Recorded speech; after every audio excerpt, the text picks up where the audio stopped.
This meeting is being recorded.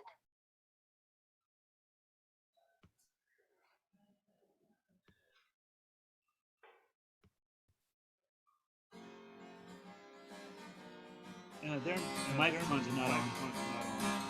There we go. If I had a hammer, I'd hammer in the morning, I'd hammer in the evening, all over this land. I'd hammer out danger, I'd hammer out warning, I'd hammer out love between my brothers and my sisters, all over this land. Ooh, if I had a bell, I'd ring it in the morning, I'd ring it in the evening, all over this land. I'd ring out danger, I'd ring out a warning, I'd ring out love between my brothers and my sisters, all over this land. Ooh, if I had a song, I'd sing it in the morning, I'd sing it in the evening, all over this land. I'd sing out danger, I'd sing out a warning, I'd sing out love between my brothers and my sisters, all over this land. Ooh, now I have a hammer, and I got a bell, and I've got a song to sing all over this land. It's the hammer of justice, it's a bell of freedom, it's a song about love between my brothers and my sisters, all over this land. Ooh. Yay, way to go.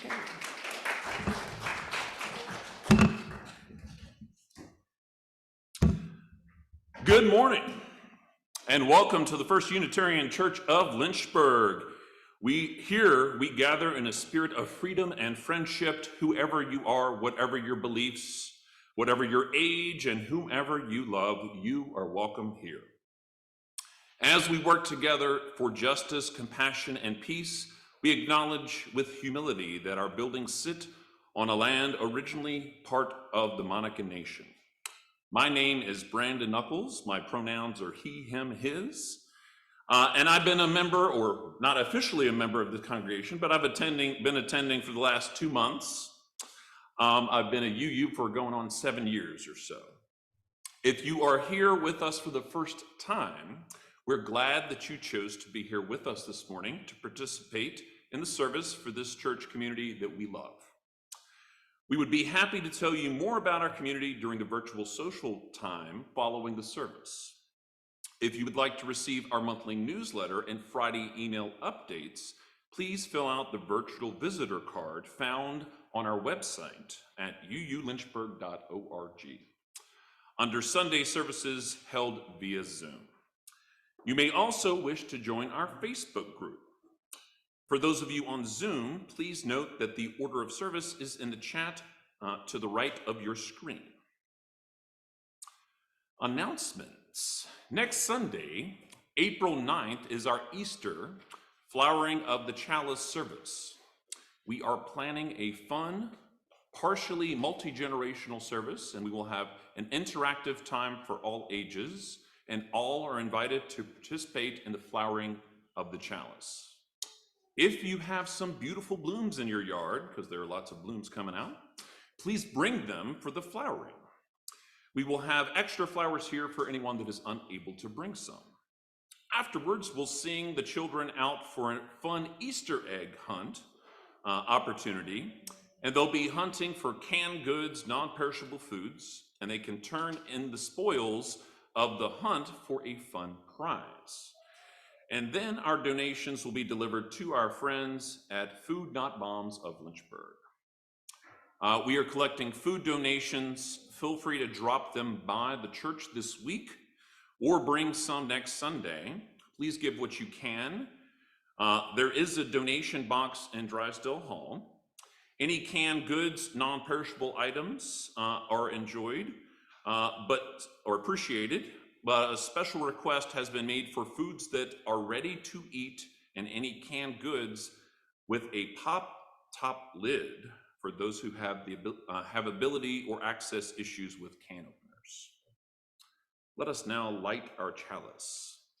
As we enter our worship time, our time of worship, we light the flame of our chalice, sharing these words.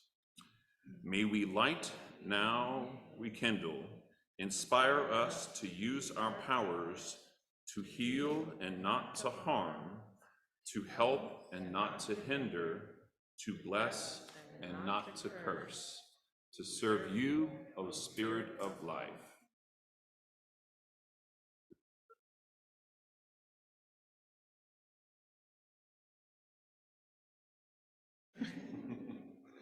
And I'm a person who struggles with can openers, so I can relate. Blessed are we who gather with open hearts together in this space today. Blessed are we, the chalice lighters of resistance, justice, love, and faith. Blessed are we, the heretics, the outcasts, the walkers of our own way. Blessed are we, the border crossers, the refugees, the immigrants, the poor, the wanderers who are not lost. Blessed are we, the transgressors, the trespassers, the passers-by, the cause takers, the defiant, the compliant. Blessed are we, the hand extenders, the sign makers, the protesters, the protectors. Blessed are we, the trans women, the trans men, the non-binary, the cisgender, multigender, and no gender. Blessed are we, the friend, the stranger, the lonely, the hidden, the visible, the authentic. Blessed are we who rise in solidarity. Blessed are we who cannot. Blessed are we who do not. Blessed are we, for this is our beloved community.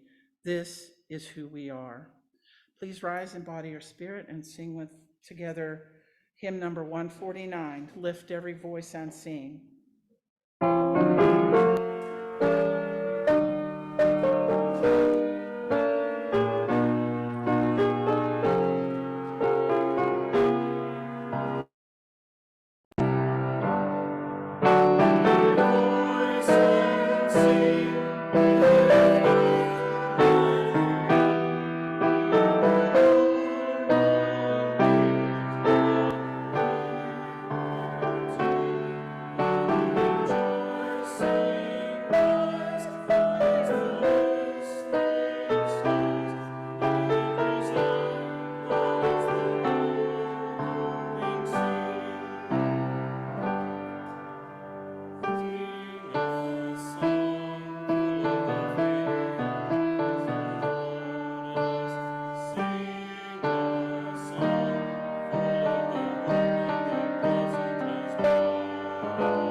I'd like to invite all the young and young at heart to come join me down front for Time for All Ages.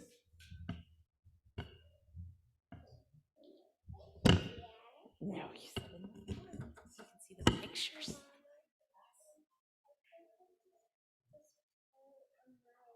Okay, I'll have to help you with it later, okay? Okay, today we're going to read a book about Pete Seeger got American singing. This book is called Listen by Lita Schubert and pictures by Raul Colon.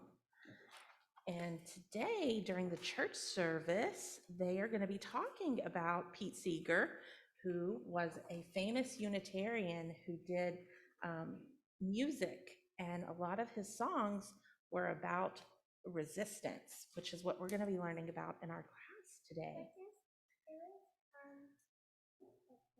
Yeah, this is Pete Seeger when he was a child. Listen, there was nobody like Pete Seeger. Wherever he went, he got people singing with his head thrown back and his Adam's apple bouncing, picking his long-necked banjo or strumming his 12-string guitar.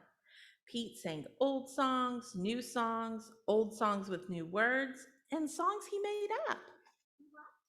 In front of crowds large and small, he'd raise his arm. Basses, here's your part, he'd say. Tenors, sopranos, altos, here's yours. 4-part harmony would rise to the rafters and drift to the stars. Participation, that's what's going to save the human race. Listen, Pete participated his whole life. He led marches to end wars. He stood on peace lines in cold and snow, heat and rain. Down by the riverside, where have all the flowers gone? He joined rallies to support the work of unions. Which side are you on? Joe Hill, Union Maid. He sang ballads, blues, and love songs. The water is wide. Come all ye fair and tender ladies. Shenandoah. But that's not all. Pete loved singing with children, and children loved singing with Pete. Thousands sang with him. Froggy went a courting, Skip to my Lou. Pete and his good friend Woody Guthrie traveled the country making up songs. They sang with hobos, union organizers, and farmers. They hopped freight trains and they kept singing. Hard traveling, this land is your land, pastures of plenty. Pete, Woody, and friends formed the Almanac Singers. Then Pete joined the Weavers, who became very famous indeed. They had a #1 hit with Goodnight Irene, a song they learned from Lead Belly, and hundreds of thousands sang with them. Zenna, Zenna, Zenna, when the saints go marching in. At just about that time, Pete got into trouble. What trouble? This trouble. The House Un-American Activities Committee of the United States Congress questioned whether Pete was a true American. Pete said, "I love my country very deeply." He offered to sing a song and stood by his First Amendment right, the right of free speech. He was indicted for contempt of Congress. For the next 4 years, work dried up, but he kept traveling, making records, and singing everywhere he could. Turn, turn, turn, worried man blues. Finally, at his trial, his conviction was overturned. During those years, so many people learned Pete's songs at summer camps, schools, and colleges, and taught those songs to others, that they became a little more like Pete. And that was a good thing. Yes. He got in trouble because some of the people who were in charge of the government thought that he wasn't being a good American. Why? Because he was talking about the things that he thought was wrong with America. But it's okay to show that there are things wrong. You can still love your country even if there's things wrong, right? Yeah. I just tap out a beat, pick a few chords, and say, "Come on, you folks know this old tune." Pretty soon the audience, they'll be singing the song to me, he said, and they did. Listen, Not everybody has such courage. Pete did. When men and women joined hands to fight racism, Pete sang a powerful song, and millions sang with him. We shall overcome. He gave people hope when they needed it. Some music can help you do something about your troubles, he said. Oh, freedom, we shall not be moved. This little light of mine. Pete and his wife Tashi built a log cabin overlooking the Hudson River. That mighty river had been poisoned. Factories had dumped chemicals in it for years. So once again, Pete went to work. People laughed. You can't do that all by yourself, they said. And he couldn't. But when he sailed his great ship, they all came to see it. And guess what? They left caring about that river, and then they went to work too. It wasn't long before people could swim there. If anybody asks you where in the world is the most important place, tell them right where you are, Pete said. Naturally, he made up songs about it. Sailing down my golden river, river of my people. Pete didn't care about fame or money. He cared about justice, peace, equality, and people everywhere. If I had a hammer, oh, had I a golden thread? Last night I had the strangest dream. Whenever he was home, he chopped and split wood. He tapped maple trees for syrup, built an ice skating rink in winter, and claimed that he made the world's best strawberry shortcake. Kisses sweeter than wine, living in the country. Listen, Pete walked the talk. He didn't just say things, he did things. He sang even after he lost his voice, and everybody sang with him. After his concerts, people who didn't know each other wandered into the streets in cities and towns, their voices soaring. So long, it's been good to know you. Maybe they sang as they went home. Maybe they taught Pete's songs to their friends, because there really was nobody like Pete Seeger. Listen and sing. Did you like that book? Yeah. Did you like it, Beth?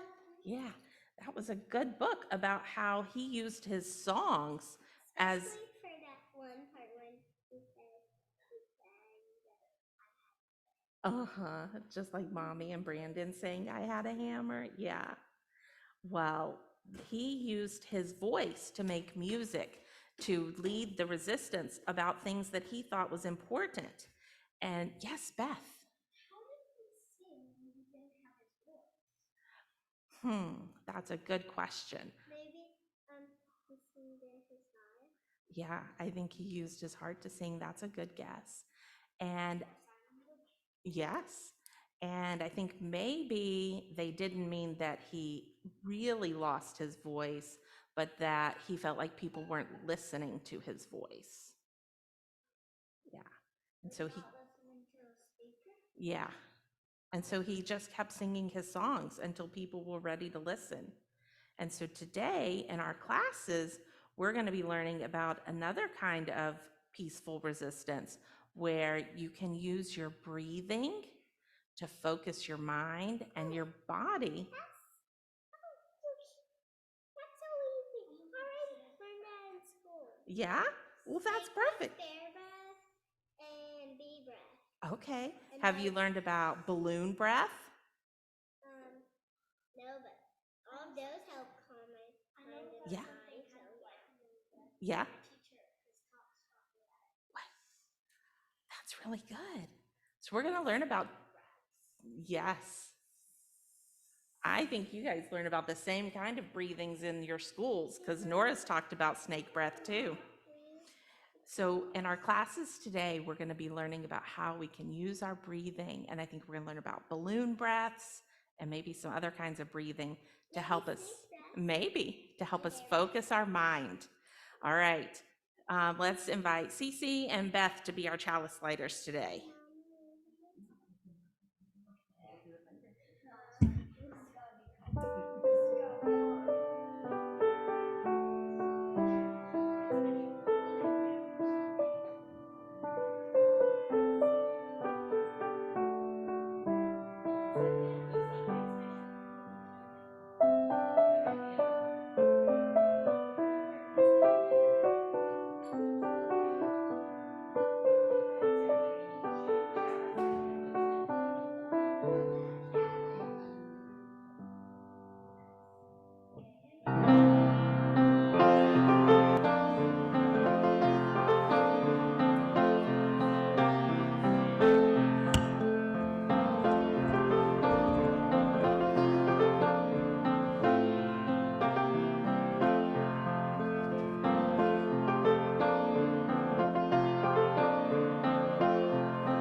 The ministries of our church are supported by love, talents, and efforts of our many volunteers and staff, as well as the monetary support of our members and friends.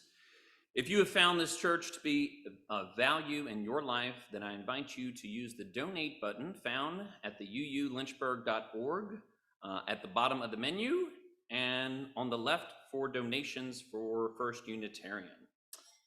Just click the button to give generously through any credit card or directly from your bank. You can also send a check to First Unitarian Church, 818 Court Street, Lynchburg, Virginia, 24504.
It is our tradition to honor the whole of our lives, and so you are invited to share the joy.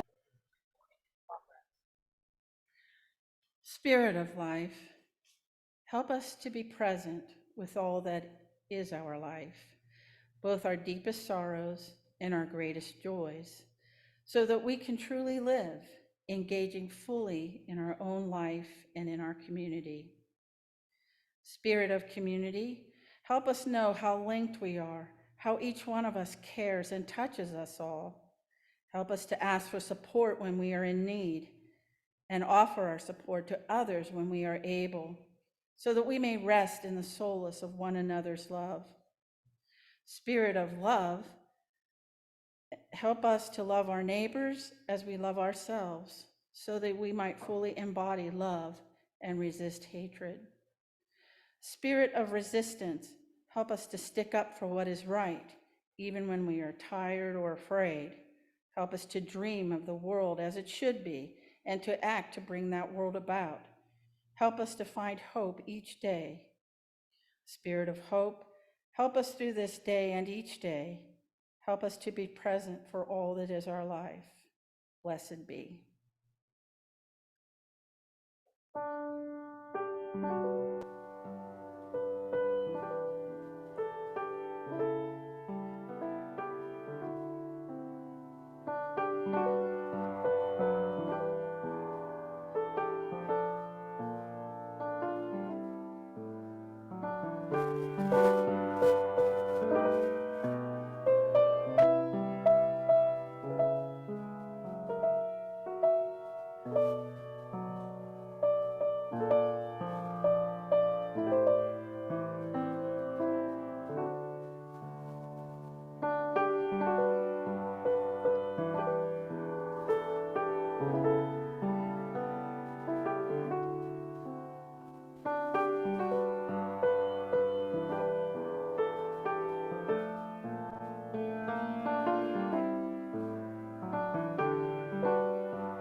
Thank you, Emily. And I'm happy to be speaking to you this morning. I always considered it an honor and a privilege to do so. When Terry asked me months and months ago, knowing she would be away, to fill in on one of the Sundays, it seemed so far away, and then boom, here it is. Like scores of other UU congregations, our congregation is participating in a monthly theme-based ministry called Soul Matters. These themes guide our Sunday services, religious education, and covenant groups. For those new to our church, a covenant group is a small relational group of 6 to 12 people who meet regularly to deepen fellowship with each other while exploring life's big questions. Groups meet monthly from September through June, and new covenant groups will be forming in the fall. September's theme was belonging. October's focus was courage. November was all about change. In December, we explored wonder. In January, we were finding our center. February embraced love. And for March, we took an introspective dive into vulnerability. Our theme for April is resistance. My inspiration for today's service on resistance comes from Pete Seeger's iconic song, If I Had a Hammer. I first heard this song when my father added Peter, Paul, and Mary's 1970s greatest hit album to his record collection. If I Had a Hammer speaks to the idea that if we all work together and use our collective power, we can create a better world. The opening verse of If I Had a Hammer is, of course, about a hammer. In the song's last verse, we find out that it is the hammer of justice. The phrase hammer of justice is often used metaphorically to refer to the power of the legal system to punish wrongdoers and maintain social order. It suggests that justice is a force that can strike down those who violate the law, much like a hammer strikes a nail. The concept of justice is central to many legal and ethical systems, and the idea of a hammer of justice emphasizes the importance of enforcing the law and holding individuals accountable for their actions. It is a reminder that the legal system has the power to punish those who engage in criminal or unethical behavior, and that this power should be wielded with care and fairness. The hammer of justice also brings to mind the powerful tool used to strike and shatter whatever stands in its way. And indeed, justice is a powerful force that can bring about great change in our world. We live in a world that is often unjust, where people are discriminated against, oppressed, and marginalized. We see this in the form of systemic racism, gender inequality, economic exploitation, and many other forms of injustice. And in the face of such injustice, we must wield the hammer of justice. Justice is often defined as fairness, equity, and upholding the rights and laws. But if it's more than that, justice is about creating a society that values every person and where everyone has access to the resources they need to live a good life, and where no one is left behind or excluded. Justice is also about repairing harm and addressing injustice. When someone is wrong, justice demands that we make it right. When a system is rigged against certain groups of people, justice demands that we work to dismantle that system and create something better. Wielding the hammer of justice is not always easy. It means standing up for what is right, even in the face of adversity.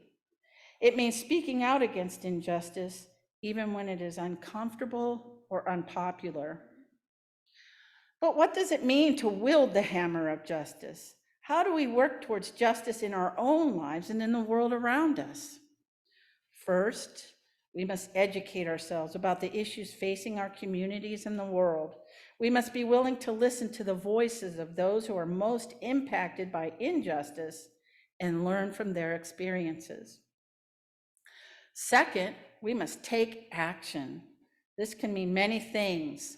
donating money to organizations that are doing good work, volunteering our time, writing letters to the editor, advocating for change, or simply showing up at city council or school board, shameless plug, meeting to speak out in support of those who are most vulnerable. Third, we must practice self-reflection and examine our own biases and privilege.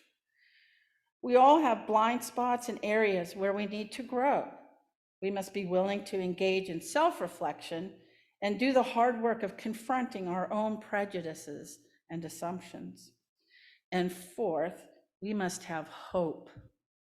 The work of justice is often long and difficult, and progress can be slow, but we must keep pushing forward, knowing that change is possible and that our efforts are making a difference. Justice is not just an ideal, it is a calling.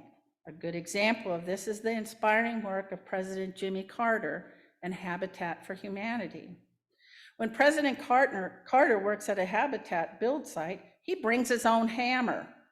He understands that building a home is not just about the physical structure, but about building relationships and creating a sense of community. As Unitarian Universalists, we are encouraged to work towards justice and toward a just and compassionate world. Habitat for Humanity is a shining example of this kind of work.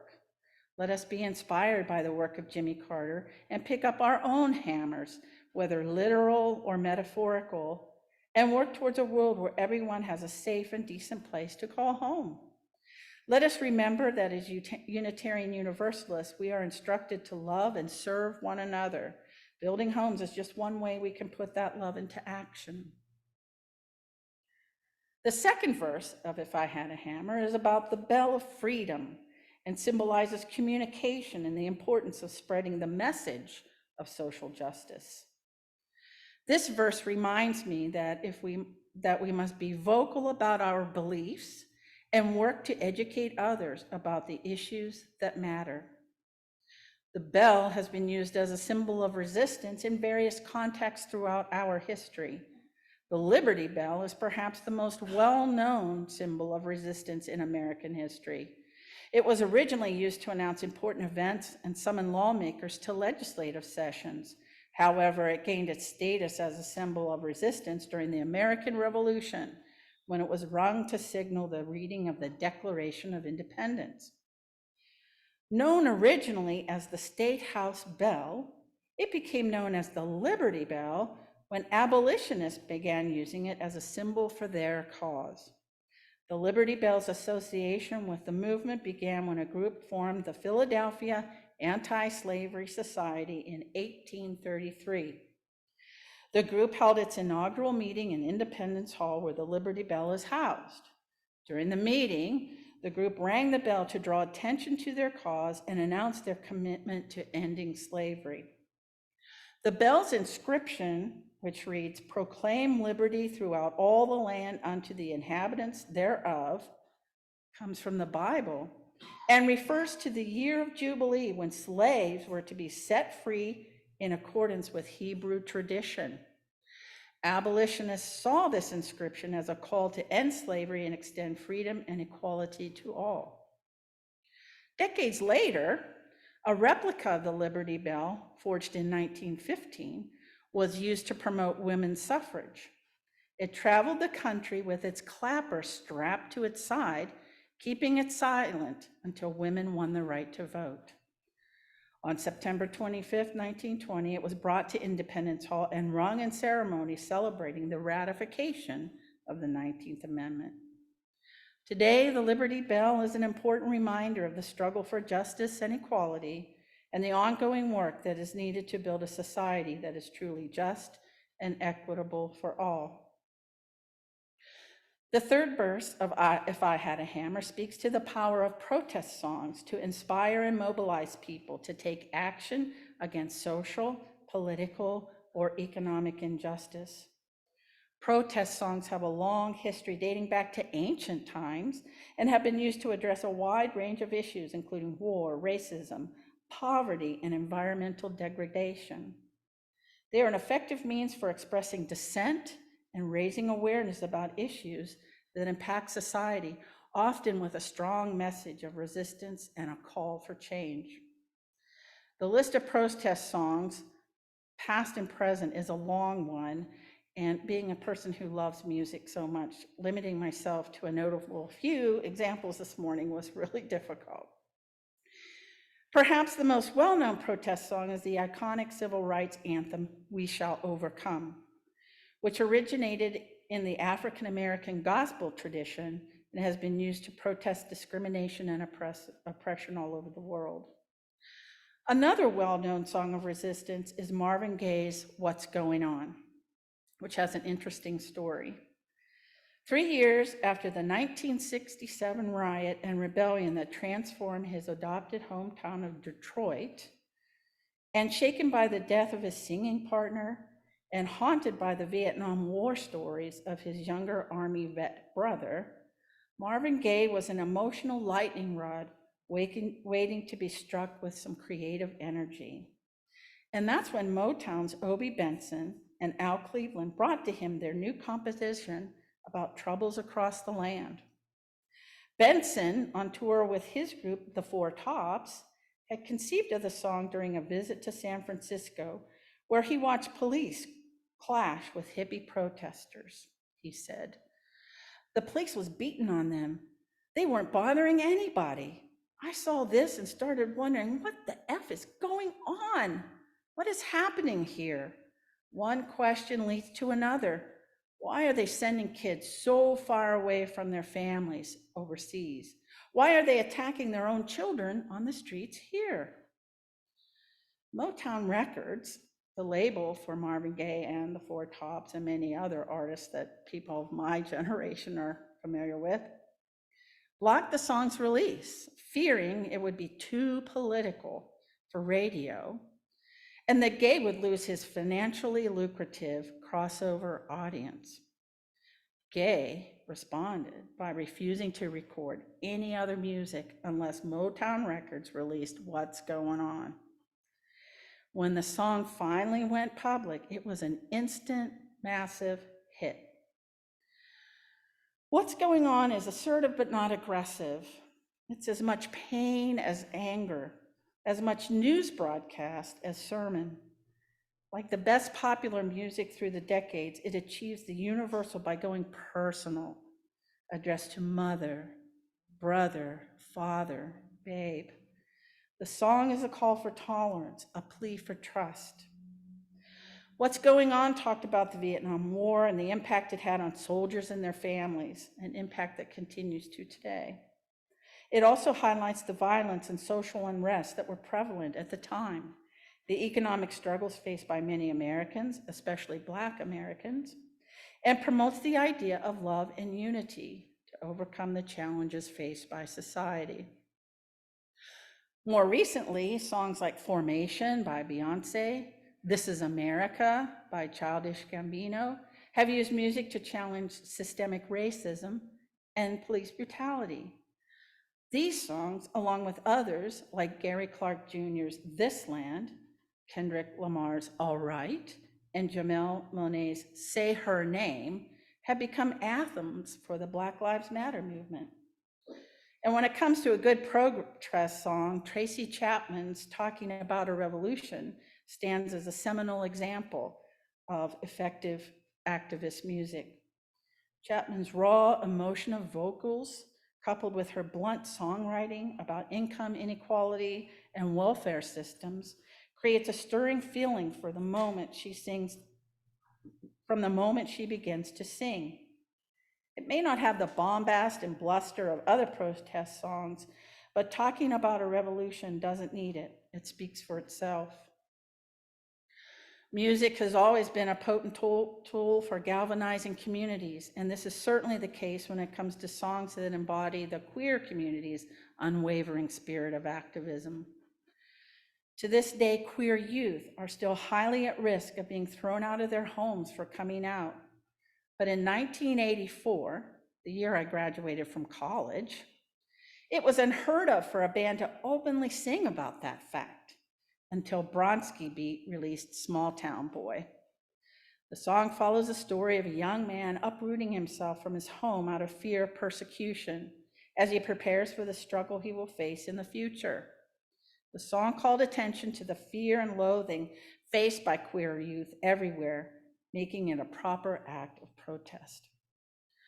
Disco has always been a musical movement embraced by the queer community, and Carl Bean's I Was Born This Way is largely recognized as one of the first disco songs to openly proclaim the story of a man proud to be gay, while set to an upbeat, shimmering disco beat.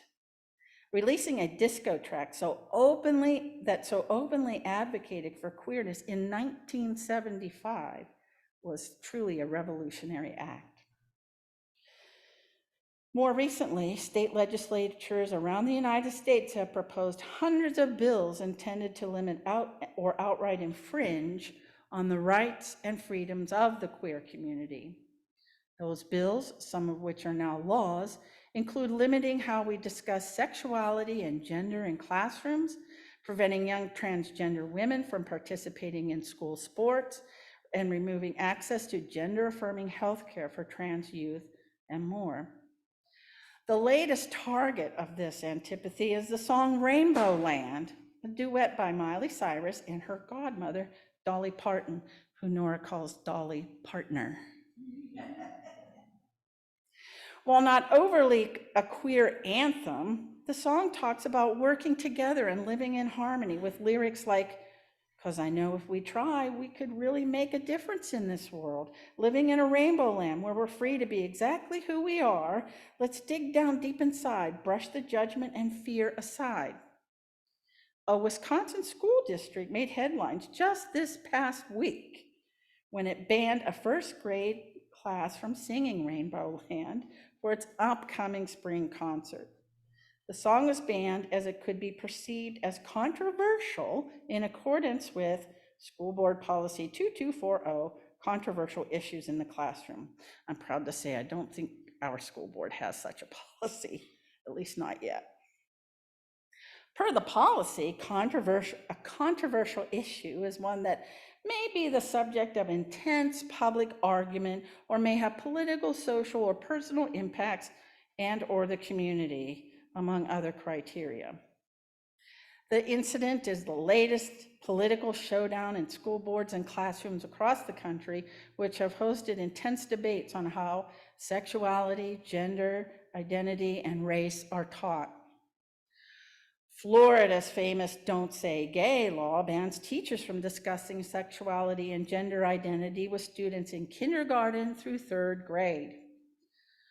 While at first glance, the law's restrictions may seem appropriate for students in kindergarten through 3rd grade, keep in mind, let me remind you that in this congregation, we have been the church home for 2 families, each with a child that identified as transgender at 3 years old. Here in Virginia, Governor Youngkin rewrote the Commonwealth's policies on transgender students enrolled at public schools. Rooted in transphobia, Youngkin's policy seeks to erase trans and non-binary youth from the classroom and creates a hostile and potentially dangerous school environment for trans and non-binary youth. Among other things, the policy requires students to use bathrooms, locker rooms, and join sports teams based on their sex at birth and not their gender identity. The policy requires teachers and school staff to forcibly out students to their parents, and it prohibits teachers and school staff from supporting trans and non-binary students, such as using a student's affirming name or the pronouns, unless the student's parents approve. With transgender rights coming under attack in the United States, artists like Ryan Casada have developed quite a few songs to address this thing. Ryan Casada's collaborative We March Stronger Together is one of many songs giving voice to the trans community. The soulful, folk-driven ballad calls on the queer and trans communities to fight back against transphobia. As my examples illustrate, songs have the power to inspire, to unite, and to challenge oppressive systems. They can be a potent tool of resistance and a way to express political ideas and bring about social change. Finally, the last verse of If I Had a Hammer brings together all the symbols of resistance and reminds us that the tools we need to create change are not physical objects, but rather the ideas of justice, freedom, and love. Although written in the 1940s and popularized in the 1960s, the message of If I Had a Hammer is just as relevant today as ever. We still face social and economic inequality, discrimination, and violence. But we also have the power to make a difference. We can use our voices, our talents, and our resources to create change. Let us be inspired by the message of this song and work together to build a world that is more just, more equal, and more loving for all. May the hammer of justice, the bell of freedom, and the song of love guide us on our journey of resistance. Blessed be. Now, please stand in body or spirit and join together in the singing of If I Had a Hammer, which thankfully you all already sang with us, which was much appreciated. The words are printed in your bulletin insert.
As our service draws to a close, we extinguish the flame of our chalice as we say these words together. We extinguish this flame, but not the light of truth, the warmth of community, or the fire of commitment. These we carry in our hearts until we are together again.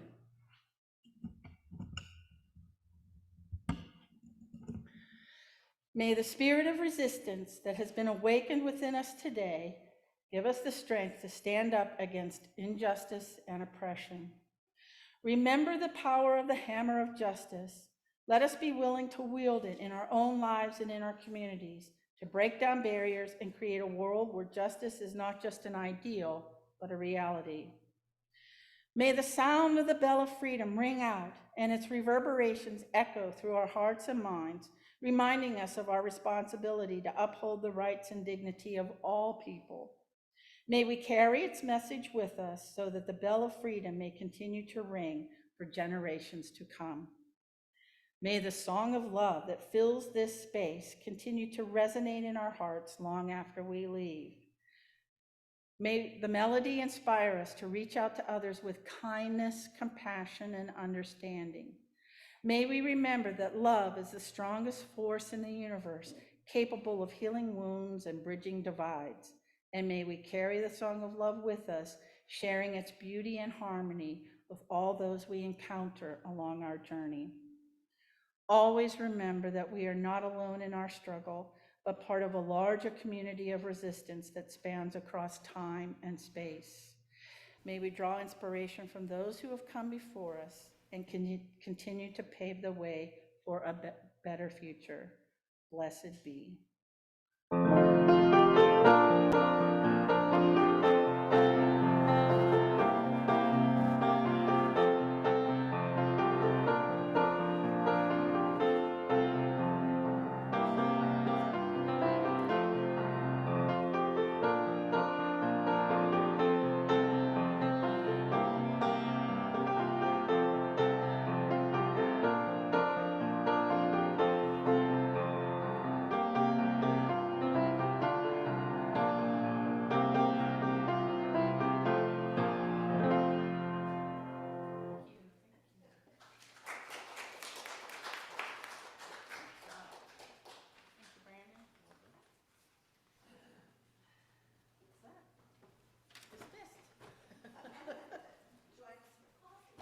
Join us.